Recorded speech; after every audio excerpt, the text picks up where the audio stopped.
Welcome to the PH Journals podcast, where we explore hunting, wildlife management, and conservation. As hunters and conservationists, we know that hunting can be a powerful tool for wildlife conservation, generating revenue and promoting healthy ecosystems. Join us as we explore the latest research, interviewing experts and practitioners, and sharing stories from the field. Whether you're a hunter or conservationist, or simply interested in learning more about this somewhat controversial topic. Hi, my name is Dylan Love. I'm a professional hunter out of the southern tip of the Dark Continent. Join us, as I believe hunting is our best conservation tool we have to offer. But before we get going and stuff, I just if you want to just fill everyone in back home, who's what here and who are you? Where are you from? What do you do? Well, my name's Wyan Dell. I'm the owner of African Brother Safari here in the Eastern Cape. I registered or established this company in 2012, and I've been a professional hunter since 2009. Grown up in the Eastern Cape, avid houndsman, hunting bush pig with my father and uncle. And then from there, just got passionate about being in the bush, out and about, hunting. Got a taste of hunting with international clients when it started becoming quite popular. Because prior to that, everything was just hunt with your buddies, hunt with your friends, neighbors, family. And then kind of thought, no, well, this is a career that I want to get into. And then I had an uncle who's an outfitter and a professional hunter. And a cousin who did it, went and did a bit of apping with him, got to carry all the animals and got to experience it. And I just enjoyed being out in the bush and teaching guys from the States or whoever I was hunting with at the time about the Eastern Cape. And that's kind of where I am, and that's my passion. Shit, Wayne, and but obviously we spoke earlier today about a brilliant topic, and I think it's probably one of the most important ones. But before we get into that, I just want you to fill everyone in about some of the struggles that you've had, especially now with the social media thing. What's that all about? What happened there? Man, look, social media is my biggest marketing tool. I'm sure everyone in the industry uses it. Being a smaller company, I haven't got the funding to go overseas and pay for the big shows and do that. So social media is super important to me. And recently I've gone through, basically in the past 3 weeks, I have been reported more times than I have since I've started my Facebook page as a hunter, way back when I started my company and everything. And when it was still only Facebook pages where you could, do your advertising, and obviously Instagram came into it and it was a bit more popular and got onto all those platforms. But in the last 3 weeks, I've been reported for violence, using someone else's content, not sticking to community guidelines. And I've been part of this whole meta business, if you want to call it, for the last couple of years. But it's a pain because they've limited me to only my followers. So I can't build on my brand or build on my company because I'm just limited to the 1,000 people that are following me at the moment. Jim, I think we could sit here all night and discuss a couple of things that have gone on in the industry and all that sort of stuff. But we've kind of, you streaks ahead of me as far as PHing and the outfitting side of things are concerned. But we've kind of come to a crossroads where we find ourselves in a very similar place. And when you came to me with the topic, one of my more interesting questions was, and especially now, by the way, firstly, congratulations, a little one on the way. It's gonna change it's gonna change it completely. But what was one of your key motivations about breaking away from the traditional freelance PH to becoming an outfitter and all of that sort of stuff? Yeah, Dylan, the one thing you got to look at is being a freelance guy. I watched one of your recent podcasts, and so it's a tricky industry, and people seem to think it's a very easy industry to get into. Guys, it's by no means an easy job. If you're thinking of easy, go and do something else in the corporate world. But the big thing was when you're a freelance guard, you offer yourself to a number of outfitters. And you can't put all your eggs in one basket because you need to fill your season up to make enough money in the year to make a living. And the problem being a young guy coming into the industry is you don't get the opportunities to fill your calendar. And if you do, it is a very tricky situation. I've been one of those guys that have hunted with 10 different companies through my freelancing career. And you will find a company where you start with, they'll give you a few hunts, you'll scratch around, hear about another company, offer your services there, maybe go and do a little bit of an apprentice, and they'll offer you 1 or 2 hunts. And it'll go like that for seasons while you're building your reputation as a guide. But the problem comes in when you're PHs where companies dislike other companies. And I know a lot of people know what I'm talking about who watch this. You commit yourself to a company and he gives you 4 hunts for the season and he doesn't have any more for you at that given time. So you start filling your calendar with others. And as you're going along, all of a sudden the guy that you committed to yourself first phones you later and says, I've got hunts for you. And you've already taken from a second company. And it clashes. Now you're in a very tricky situation. What do? Do you cancel and give up this hunt with this second company because you want to be loyal to the first? You didn't have hunts for you in the beginning. Or do you stick with that company and then not get any more hunts afterwards from the first company? So it's a very tricky situation to get yourself in. And what happened with me was, obviously, I stuck with the second company because they offered me the opportunity. And I took the hunts and they never got any more hunts from the previous place. So I built that and then I started hunting with the second company and that built and built and built. But the biggest reason for me to pull away to become an outfitter for myself was the fact that people don't realize in the PHing industry in South Africa is that firstly, it's your contacts that you use to hunt with all the international clients that come out. Most of these hunting ranches or outfitters are small, have a small property where they're based from, but you travel to hunt all your different species because that's how you get the best quality of species throughout the Eastern Cape. And the hunting grounds don't belong to them. They belong to the PH. The PH makes the connections with either an uncle, a friend, family member. So you build up your hunting areas as the guard, and the outfitter enjoys booking you because you've got so many areas to hunt in at that time, and they don't have to worry about whether their clients are getting good animals or not. And I think a lot of clients that come out don't realize this. It's 90% of the time it's the PH's hunting area. It's 100% of the time the PH's vehicle, the PH's tracker, the PH's dog, and so on and so forth. And you are basically doing everything. And a couple of companies I hunted at the outfitter never appeared. So the only face the client ever saw was mine. The guy who picked him up from the airport and the guy delivered him back at the airport after a successful safari. So I was like, why am I making someone else so wealthy? He doesn't bother even coming out to meet his clients. And I'm the face of the company. Why not just start my own?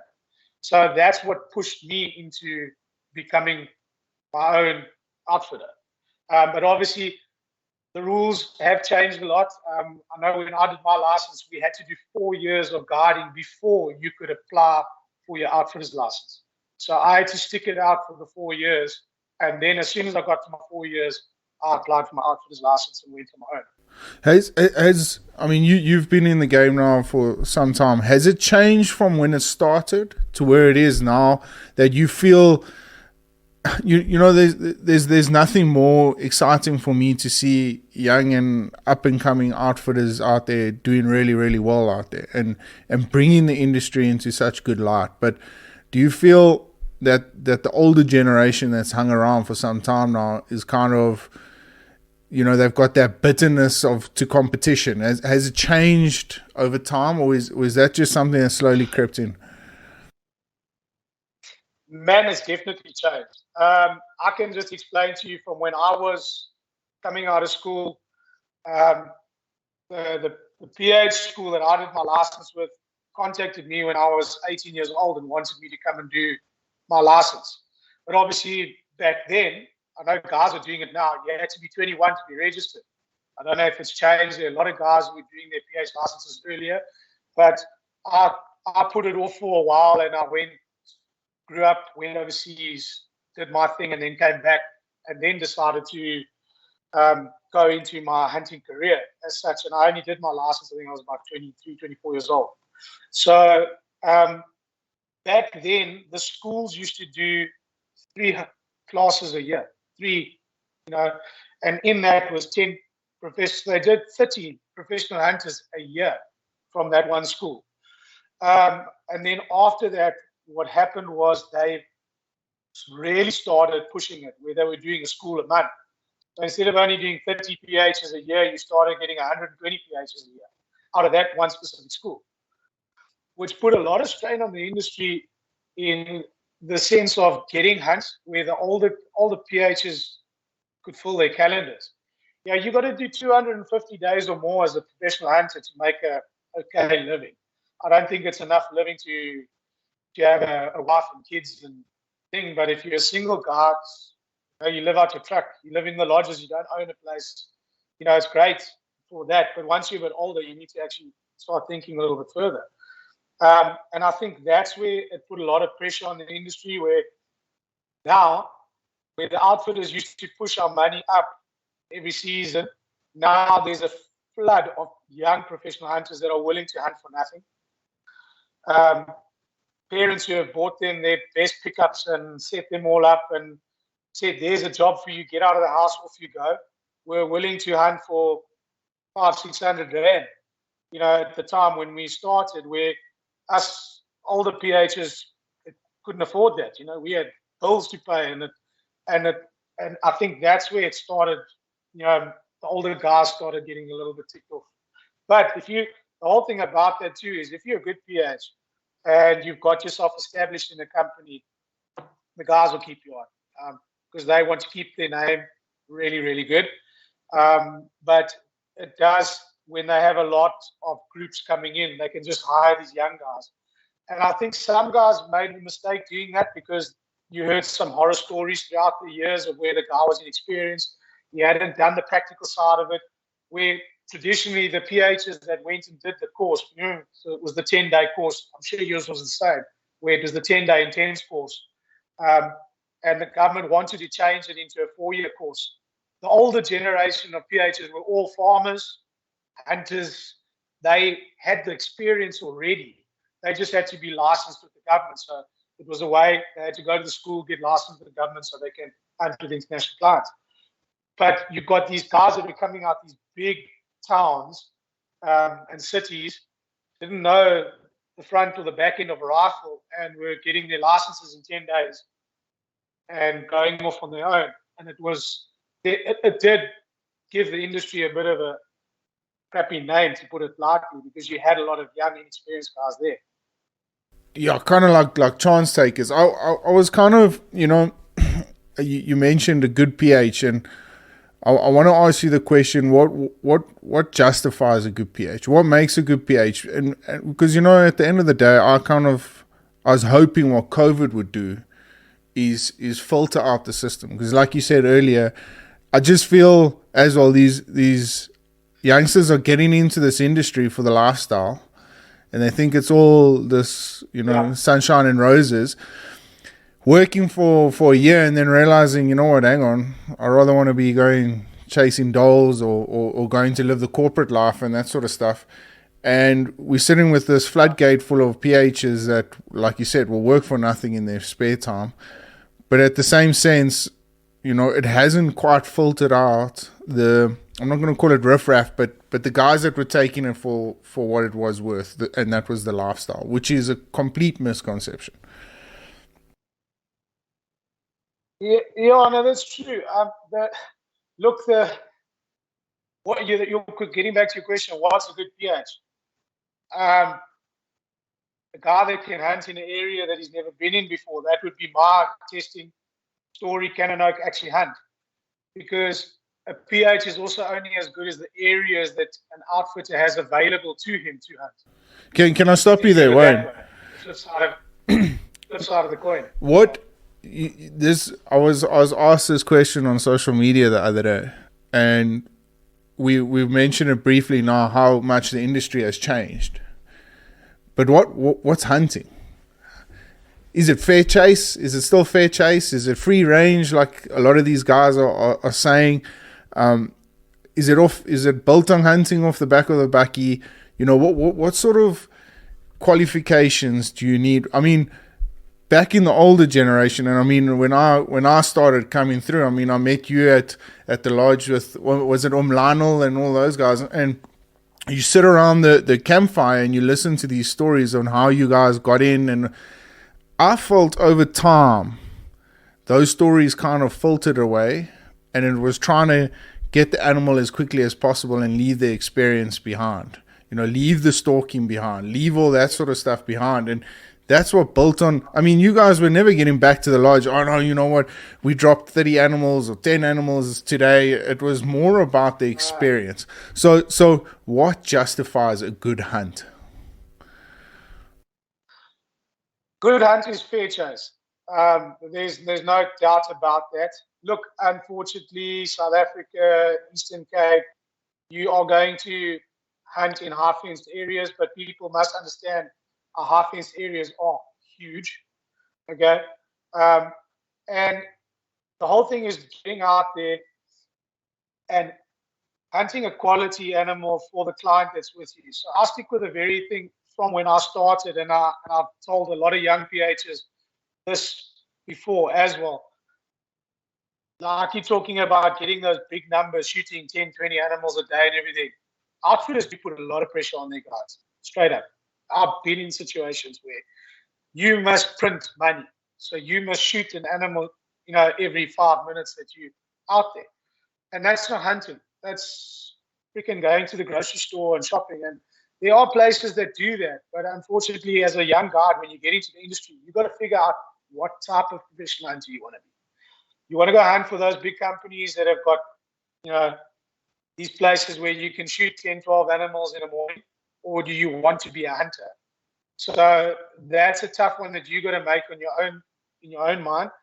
And I've always said to the young guys as well, don't ever be pressured to be shooting inferior animals to go back overseas. Because I do it this way. If I'm comfortable and happy to mount that animal in my own living room as my representative species to show to my family and friends and everything like that, my client will squeeze the trigger. If it doesn't fit in my room, I'm sure as nuts not pulling the trigger, because that guy spent a lifetime to come out to South Africa or wherever he's hunting, and he's got to take that back home and show it to his friends. Then you get the guys who do want to hunt tape measure stuff. That's a different conversation altogether. But what I'm talking about is quality hunting, quality trophies. And if you do that and you start sifting through everything and you actually concentrate on what you're doing, the big animals do appear.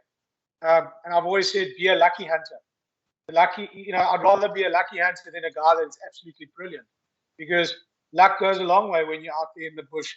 And your luck changes at a drop of a hat. You'll be hunting a warthog, yeah, but you go around the corner, the warthog's giving you slip and he has a blue wildebeest. Yeah, depending on the areas you're hunting in and so on and so forth. Always be prepared. And I would definitely say that outfitters put a lot of pressure on the young oaks, and the young oaks don't know how to stand up to the outfitter to say, you know, I can't find this animal. Be honest with your client. That's also, I think, one of the biggest things to be a really good professional hunter. Be honest with the guy. They've never seen the species before. They've never seen a big kudu. When they see their first kudu with horns, I'll never forget, an old PH told me that. He says, anything with horns with the client looks huge. You know, so remember, you need to teach him while he's here what's what's good and what's not, especially when it comes to kudu.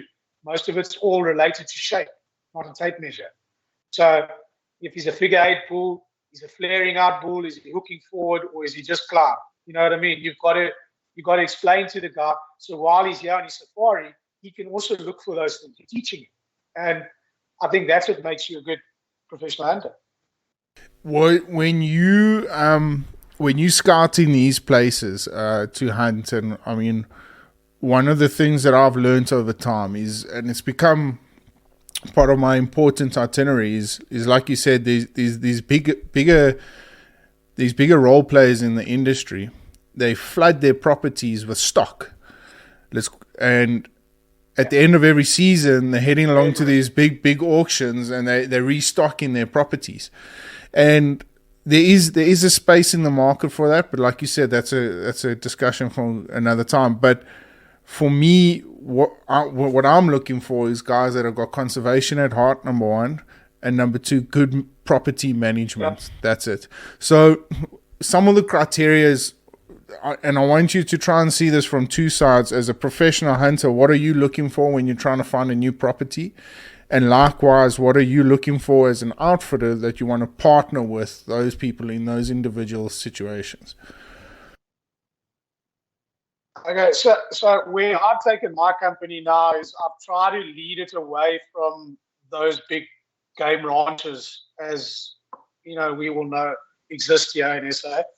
So I'm trying to, from my side as an outfitter, offer an authentic hunt. What us true South Africans would do.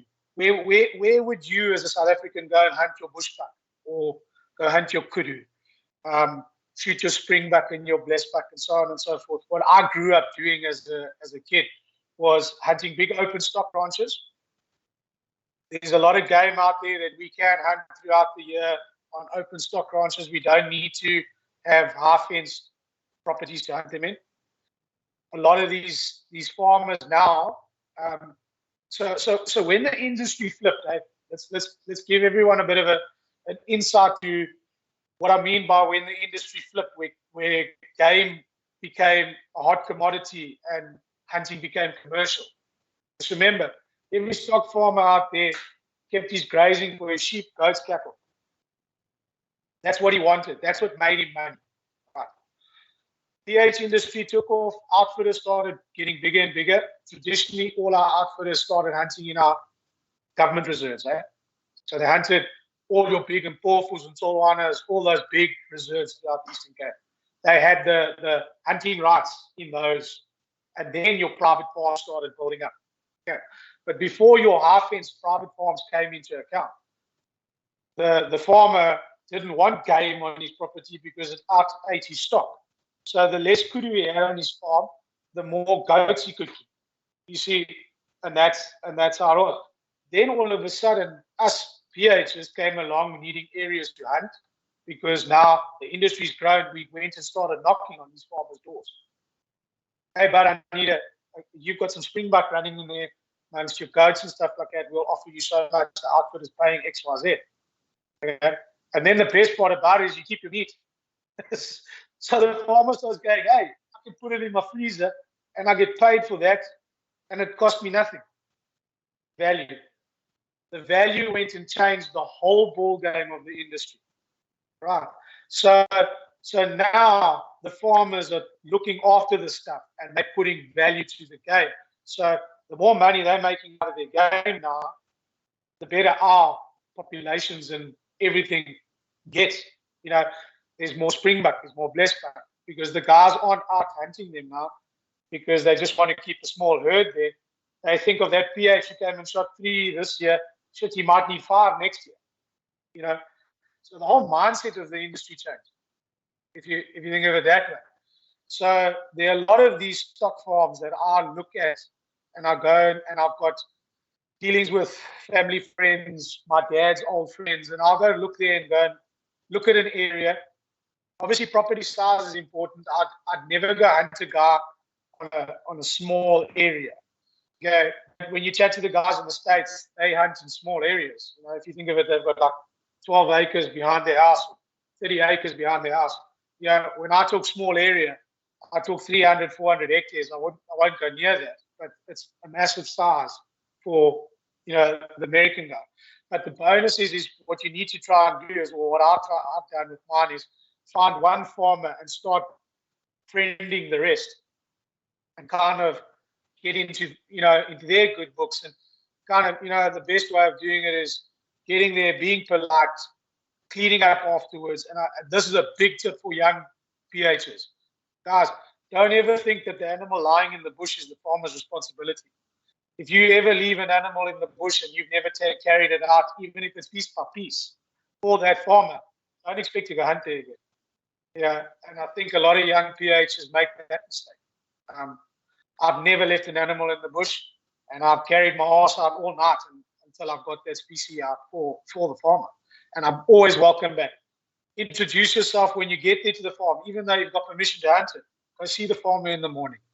And go see him when you left, give him a full report of what you saw, what your client missed, so they can keep tabs on if the guy may have wounded it or whatever the case. It's a relationship. And I think that's super, super important. Wayne, you mentioned how the industry changed once the dollar value started playing a big role in the stock farmers and all that sort of stuff. I've picked up over the past couple of years is there's been another boom to the breeding side of things. For instance, and I said it a couple of years ago, and I kind of, I remember we were sitting at the one SCR show and we had sable bulls on special for, I think it was $1,500. Whereas when I started going to the shows, they were about $5,000 to at least $9,000 a sable bull. So what happened is that the flood of these animals from the breeders was huge. But now we've hit like a taper. Yes. We've hit a taper session where we're kind of dropping now. And I mean, on those previous hunts of mine, I discussed it with you. We were just looking for something as common as an eland bull. But no one has got good mature eland bull around, because what's happened is I just find that these oaks are shooting these animals are premature. Number one, we're trying to get their bang for the buck, and number two is that all these animals that are taking longer to mature, your kudu, your waterbuck, your buffalo, your eland, from anything from like 10 to 11, 12 years old and onwards, there's nothing around. And that's purely because of the breeding situation, or am I seeing this differently? You are right, but I also do think if you look back at what COVID did to us, the South African biltong hunters went in, and those big game ranches, game farmers, where we would be able to go scratch out a big eland bull here and there. They were having to pay their staff and everything else, their high running expenses from hunting out their trophies with South Africans. And I think a lot of big companies really hammered their properties to keep themselves afloat. And I also do think the drought that we were going through slowed up the breeding. But you are right, there are places where what you and I call mature, and what they call mature is black and white. Unfortunately, you will find those that are trying to take, the Mickey. They're trying to make as much money as possible. And another difficult place for hunting as an outfitter, me especially going to price around. I don't own my own property. I base myself out of my father's stock ranch. We've got accommodation and stuff there, but I have to make obviously all my own connections for my hunting and hunting areas and stuff like that. And it's become very difficult when the landowners themselves and farmers are tape measuring everything. And that's the tricky one. When it's between this inch and this inch is this price we apply. It's between this and this. It's one of the days where you rocked up at the farmer as well to find game, especially trying to be competitive with these big guys who are giving their animals away for free. Well, you mentioned some of the struggles, and I wanted to get to that now. transferring from a full-time or freelance PH to now you're outfitting, what is some of, other than the social media renegade you've had there, what is some of the more simple struggles you've had doing the transition? First of all, if you're going to become an outfitter, is your freelancing career goodbye. That shit ain't happening. Because there is a fear that you will go in there and steal clients. Every outfitter has got this absolute fear, or I should put it this way: every outfitter thinks a client belongs to them. They own it. They own the client that's coming in. Here's just another little interesting one where hunting for multiple companies, right? That was also the worry where if I hunted for company A and I went and hunted for company B, they'd be worried that I was taking clients from this company to this company and keeping busy on this side. So that was also, a struggle being a freelance. But definitely when you go from freelance guard to outfitter, the companies that you hunted for before, if you want to fill in your season and just do an odd freelance hunt to keep you ticking over between your own clients, because obviously when you go into it, you're not going to be fully booked. That ain't happening. I've struggled through it for many years. I've even shut down for a period of 3-4 years and then slowly started building it again. It's not easy. Don't think you're going to be full up every year. It's not going to happen. Booking new clients is extremely difficult. And I think that is one of the biggest challenges, is where you may have been a PH that did 150. I was doing 170 days a year. 200 days was one of my good years where I was full on, I was never home. It's also not a lifestyle you want to if you want to start settling down. And going into it, and then, I'll do 3 hunts and I'll make 4 times the amount of money than what I would have as a guard. But then I've got a very big gap. So you either got to figure out another business to keep you ticking over. I don't think you'd be able to go and work somewhere, because that's extremely difficult. If you take on a job and then you want to take time off to outfit your own clients, that's difficult. Unless you got a person who's really good to you and will allow you to do that. But definitely that whole being quiet for such long periods and not knowing when your next paycheck comes in, I think that's also is very difficult. I wanted to touch a little bit on the whole client situation. It was a general rule of thumb when we, especially as a young professional hunter coming through, you left a certain property. You never touched clients. You had no communication with them, and it sort of dropped on the hat. I found when I left the previous place I was hunting at, and I just found, because I didn't stand for what was going on there, and I didn't stand for the situation that I had been dealt. And like you said, I had to make that decision as a professional hunter. Is this part of my morals and values that I've grown up as a hunter? Or is this pushing me to a limit where I don't really find myself comfortable? But what my point I'm trying to get at is that the clients that I had hunted for 10 or 11 years at that stage, you create this bond and you create this experience and this cherishable moments in their memory bank. And when you leave a certain individual or a certain property or company, whatever it's very difficult to have that disconnect between you and the client.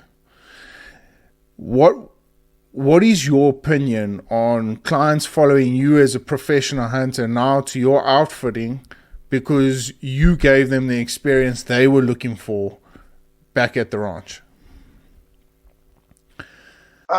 Look, me personally, I haven't got a problem with it.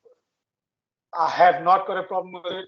Like, as I've said to a lot of people before as well, also in the PHing where you're hunting in a certain company, you and I are hunting I found in the industry, PHs also didn't help each other there. So like my motto is I hunt for the name on my shirt. So if I'm struggling, you help me out. You struggle because we hunt under one umbrella. Those oaks didn't help you with that. And then now with your clients, say you leaving and stuff like that, as in my opinion, as long as you went all out for that company and presented yourself as best as you could for that company and weren't driving in the pickup with them and handing out brochures for your company on the sideline, you understand what I'm saying? That's a no-no. You know what I mean? But I can't stop a client if I hired you as one of my guys and he really, really enjoys hunting with you, and he contacts you next year and asks for a thing. Long ago, social media, when we started, the social media wasn't a thing. Now everyone, as soon as they leave, they send you a friend request. How do you tell the outfitter you're going to say no to this guy? I don't know. And this is where I say outfitters don't own clients. If you're doing a good enough job, the guys will come back. If your guys are loyal to you and are hunting for your brand, the clients will come back. Also, again, lots of guys want new experiences. Hey, I want to hunt somewhere else. I just finished a hunt with a guy now. He's never been to Africa to hunt before, but he's traveled all over Africa. But him and I hit it off so well, and we become such close friends. He wants me to organize his next trip somewhere else. So that's the connection. But I can't be angry if he finds another company. Yeah, it's it's the same thing. It's the same thing. But I think if you've got a good bond with your clients, I wouldn't worry about it. Look, the same thing. I've been threatened by outfitters when I left back in the day. They all jumped onto emails threatening me for stealing their clients. I've yet to hunt one client from any of the companies that I think I've hunted my own clients. But you get threatened, eh? Yeah. Outfitters aren't happy about it. Yeah, and I don't know. There was a point in my career where I kind of felt that this whole the PHing game was going to change forever, and clients. I just think more and more people are becoming. It's because of social media, but people are becoming more invested into.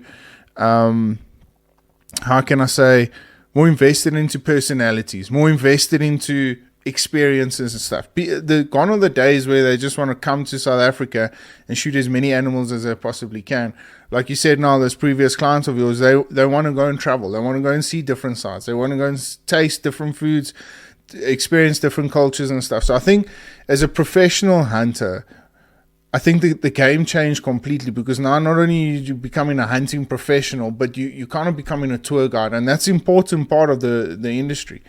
And a big thing that I've realized as well, and I think it's such a great way to see the country is to tackle the slams, the tiny 10, the spiraled horn, do all that sort of stuff. You're getting your coastal bushbacks and all this.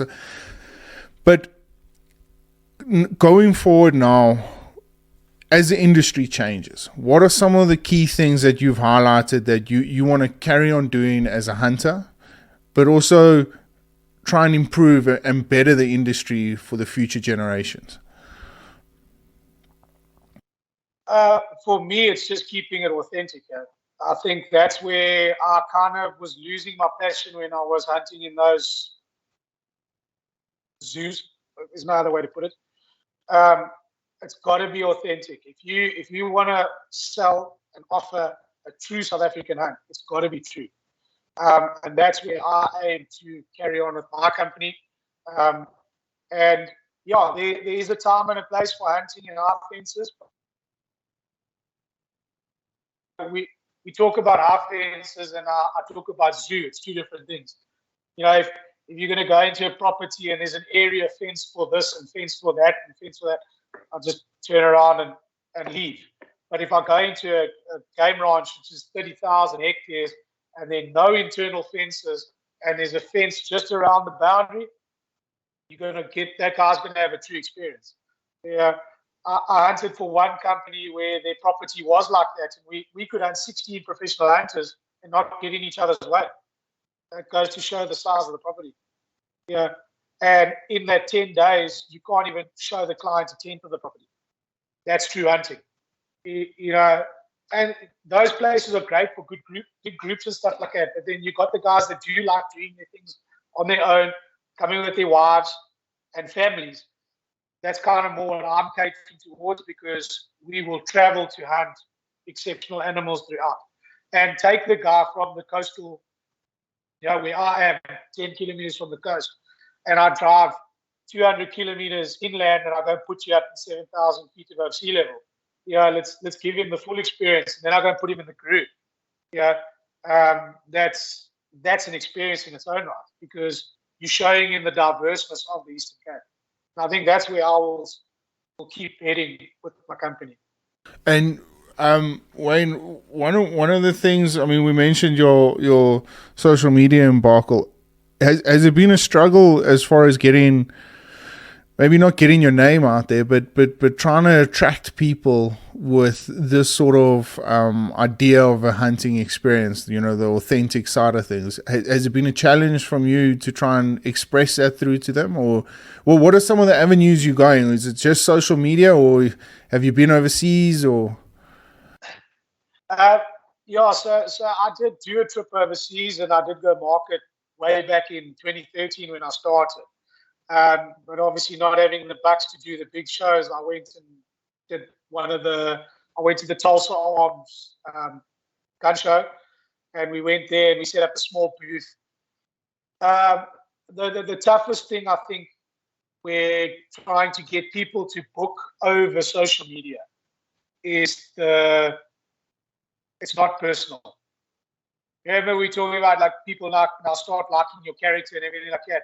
It's a lot better now than what it was then, because now we just have a Zoom meeting or a Skype call, or I phone the guy on Instagram and I have a chat with him and he gets to know me over the telephone, and we keep in contact like that, which is really cool. It's a real upgrade from what we used to do, where it was just email correspondence, photos, that you're quite limited.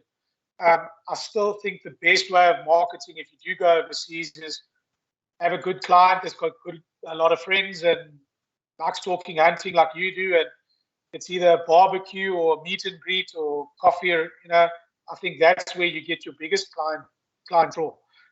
Most of my clients have come from a previous client who's hunted with me and comes back and hunts with me when he can, and he sends his friends.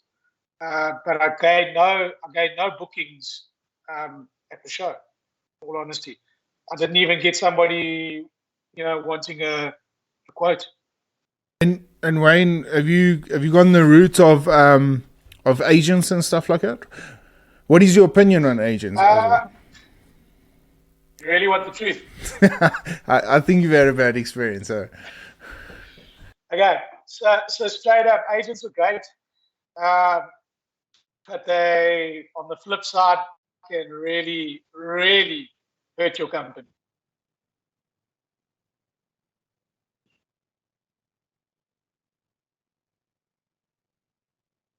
And he up and left without paying, and put me in half a bar's debt, which I paid every single landowner out of my pocket. That's how you keep your business afloat. Not one of my landowners were told they couldn't get their money. I sunk myself to keep them happy.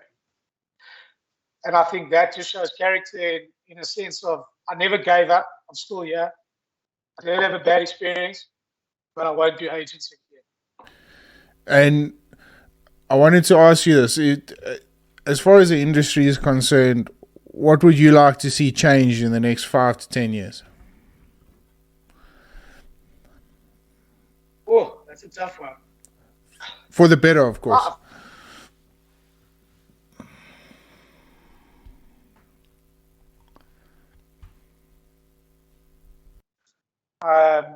Leopard that we've got plenty of, and just trying to open up some other species. But a lot of the time I see it's not so much from our side. We are hindered across the pond, where they put all their bans and exports and stuff, which affect us quite a bit on this side. But yeah, to change in the next 5 years, I wish they'd pull all the fences down, in all honesty. He has layman's term, but you put a goldfish into a fish bowl, he only grows that size. Take that same goldfish, you put him in a pond, how big does he get?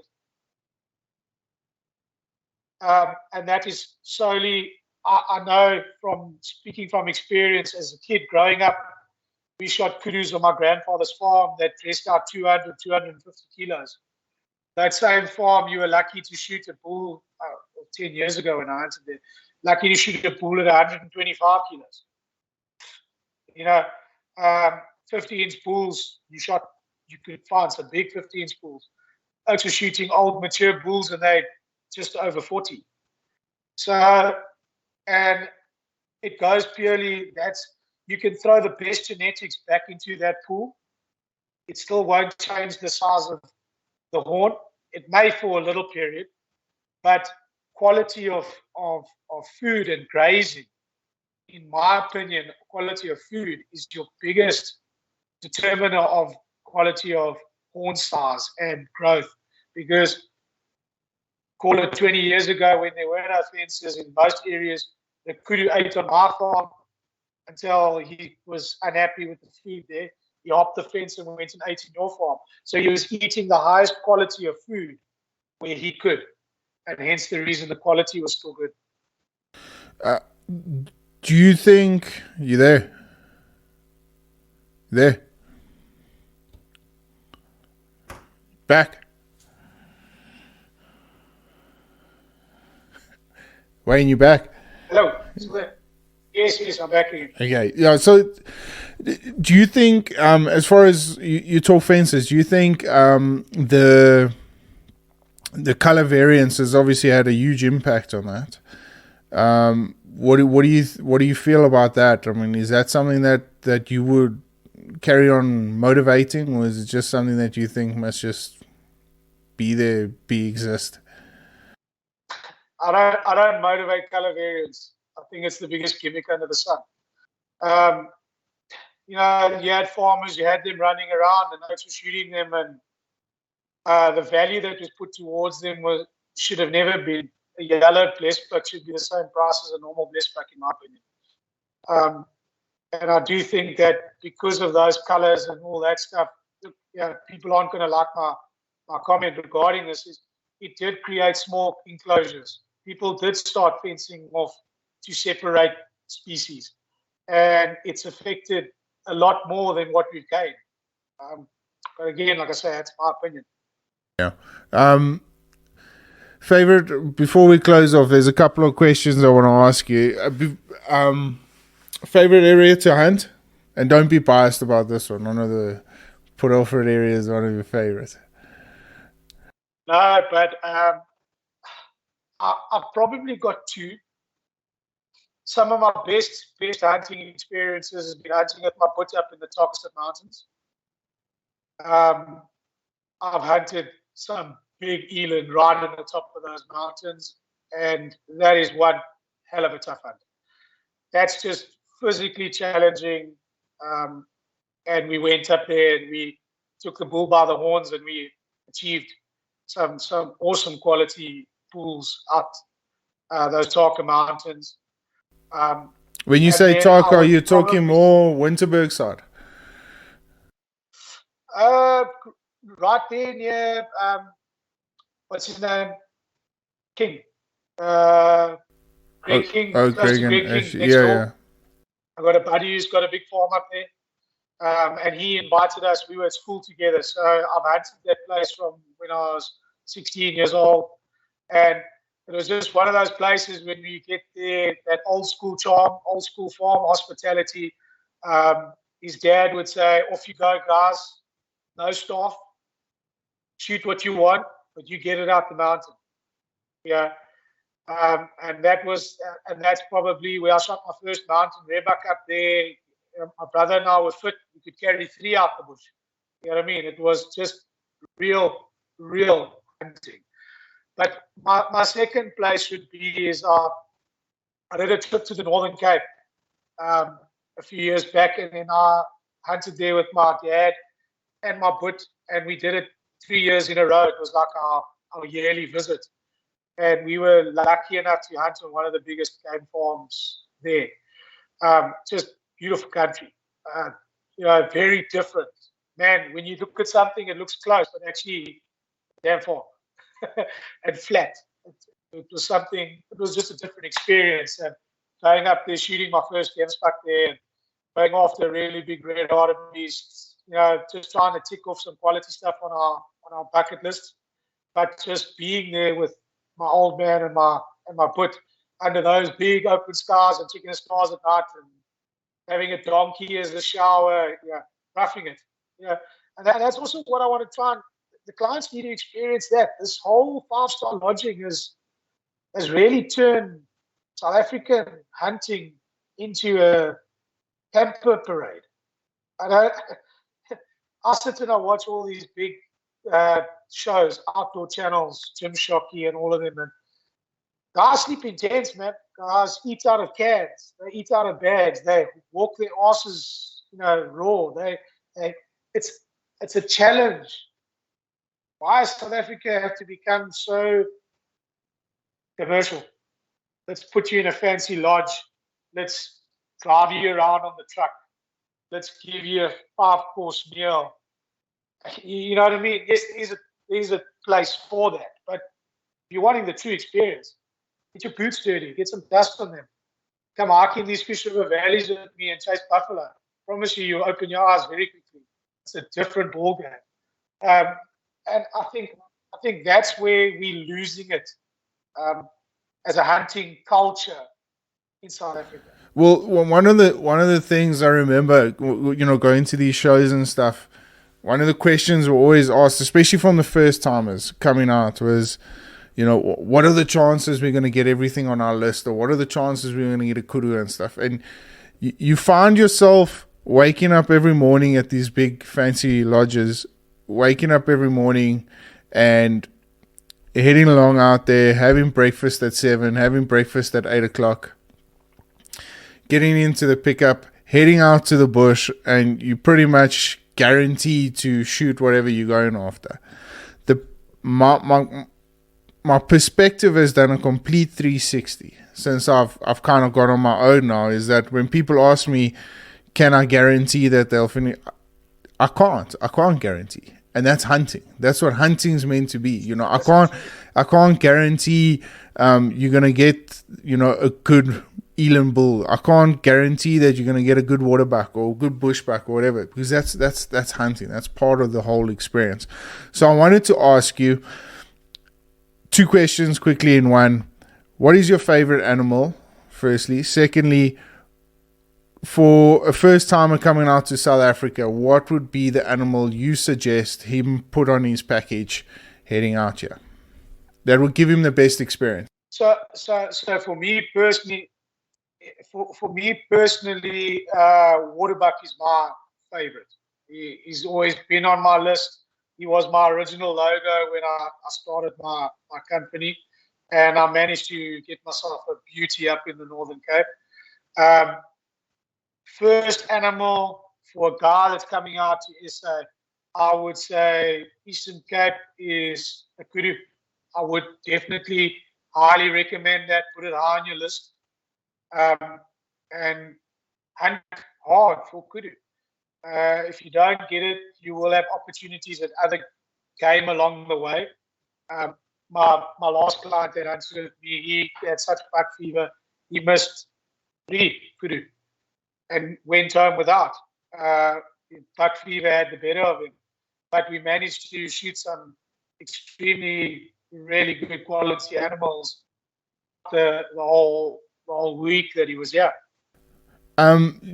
Just quickly on that, are you finding that the pressure is kind of off for the guys that say those sort of things, that they want to come out and what are the chances of them sealing the deal and finishing their packages? But yet we say this time and time again that once you come out to Africa once, it's kind of in your blood. Are you finding that's happening more and more, that guys aren't so, especially professional hunters, they're not so pressurized into completing their packages because they're almost anticipating that client to come back? No, I think PHs are pressured extremely to commit and complete, because if they don't commit and complete, they don't get a job next year. And I think outfitters do put a hell of a lot of pressure on PHs, especially when you've got packages that were sold the year before and are only being hunted this year. And I also think if we could all predict what the following year is going to be like, we'd make lots of money because we can predict our packages and our success rate. But it doesn't work like that. So for me as a company, I changed that whole thing. I try to follow the mainstream thing of selling packages and stuff like that. I don't do that. So what I do personally is give me a list of animals that you want. I put it together on a quote for you. I work out your day rate for 7 to whatever many days you want to be here. And all you do is pay your accommodation and day rate to cover your stay. So it covers the pH and everything like that. And the quote that I've given you for those animals is what you would, the 3 animals you'd pay for those 3 animals. So there's no pressure on taking home mediocrity. You've got to take home quality. So if there isn't the first group of guys, I'm using my clients as an example. The first group of guys came out. I did those 2 buff, and one of the brothers came with. He was only coming for a few plains game animals, but the buff was the important part of the hunt. So we hunted buffalo for 7 hard days out of the 9 days they were here, and then still had to try and shoot an odd species in between for him. And one of his animals on his list was a big Nyala bull. And on the last day, I took him to an area where I know there's lots of Nyala. We hunted that whole area the whole day. And I saw probably 10, 15 bulls that if I was hunting for another outfitter under pressure, I would have thought of shooting one of them. But because this guy, even if you're a PH for me, if it's not quality, don't shoot it. He didn't feel bad. I said, rather come back and shoot a good bull with me. I can't send you home with that. And he's also happy as a client because he hasn't paid for something that he hasn't received. So it's just a different way of working the packages and hunting, and I find it works better. Everyone's happy at the end of the day. There's nothing worse than having that awkward conversation. And us as PHs, freelance PHs, hunting for some of these other companies that do the bookwork, for the outfitters and do the final invoices and stuff like that. And there's nothing worse than sitting there at the end of the hunt. The client thoroughly enjoyed his hunt with you and trip, and he didn't get wildebeest that was on his package, but you have to leave it on the invoice because it was a quoted package, and you have to explain to the client that he may have had an opportunity or whatever the case may be, and it's a paid for animal. And it left us PHs in a very difficult situation, because now all of a sudden your buddy who's been your friend for 10 days is angry at you because he's being billed for something he didn't receive. So yeah, it's just a different. I just do it differently. I learned from that. I want Oak to leave happy, and when he gets that side, he needs to say good things about me, not go, you had to that company, they promise the world and you don't get everything. I don't ever want to have that labeled on me. For sure. When you look at, you mentioned it now, good quality animals. What are you looking for? Is it completely size, or is it all about conservation with as far as the age and that sort of stuff? Age and maturity. He's got to be past his prime. That's what you're looking for. And then sometimes I'll take out animals that have got slightly defected horns, but they are of trophy size. So you obviously got to know how to judge your stuff. So like a Nyala bull that I shot now with the last client, he didn't have the best shaped horns. They were askew, but he was a big mature bull. So we took him out, and it helps the landowner as well, because you don't want him with his funky horns breeding. So that's why you're a professional hunter. That's why we call PHs. You've got to be able to make those calls. And then also it's very difficult just to flip the coin where you go and hunt at these big fancy places and they've got these ear tag 56-inch kudu bulls running around. And it stands in front of the client and you're told you can't shoot the damn thing. I went and hunted at a place, specifically the bull didn't have a tag in it, but the same guy that missed 3 bulls, we went to go hunt an impala, and a freaking monster kudu bull stood 30 meters in front of us, and I couldn't shoot it. I couldn't. And because the landowner said, "Bud, you leave my kudu bulls alone. We're not shooting them this year." And you got to be able to tell the client, "Sorry, this is not the kudu area. We got to go back there." It happens. Yeah, no, it's definitely the more difficult conversations to have in the pickup. But Wayne, I've got load shedding in the next couple, the joys of South Africa. But you've had a extremely positive impact on my professional hunting career. So I want you to leave all the youngsters out there with a little bit of word of advice, one of your top takeaways. I mean, you've mentioned some incredible topics tonight, and but one of your most important takeaways, it could be what you've mentioned earlier or some advice that you would leave with the younger generation coming through. What I say to the guys, it's not an easy industry, but if you're passionate about the bush and you're passionate about dealing with complete strangers, remember, guys are a stranger and you're his best friend for 10 days, stay positive. You got to keep the positivity up throughout the whole hunt. You can't let it slide, and you can't let your client know, even though it is super frustrating and you can struggle 5, 6, 7 days without shooting something. The wheel does turn. You do get back on it again. Just stay positive, keep your client happy, and don't be scared to ask for help. All the guys are there with better experience. Me personally, I offer help where I can, but you will find yourself in a situation that you may have somebody in camp with you who can help you, especially if you're struggling with a client that's missing. Just listen to the old guys. Small little tips, they go a long way. Standing on the correct side of the client and making sure that he's looking at the correct animal. Just listen to the older guys. They will give you all the little advice around the fire and after 1 or 2 drinks, especially if you're struggling. Wayne, but thanks so much, and I definitely would love to do this again. I think there's just so much we haven't even touched on that I think we could go on forever about. But I just honestly I want to try and help you wherever I can. So where can everyone find you? What are some of the, I mean, obviously social media, like we mentioned, some of the challenges, but other than that, what are some of the platforms that we can find you? I'll tag as many as I can down below. But yeah, so you can find us on our, we've got a website page. Obviously, it's www.africanbrothersafari.com. You can find us on the internet. And then we have recently joined up with Outfitter Services. They are a great company. It's a lot like Book Your Hunt or whatever type of platform, but I want to say the best way to explain it is like an Airbnb booking. So you can go onto their website, type in their experiences that you want, and we have advertised some of our hunts on there. And it's a really great service they offer to outfitters, hunters, guides all over the world. So head on to Outfitter Services and you will find everything there.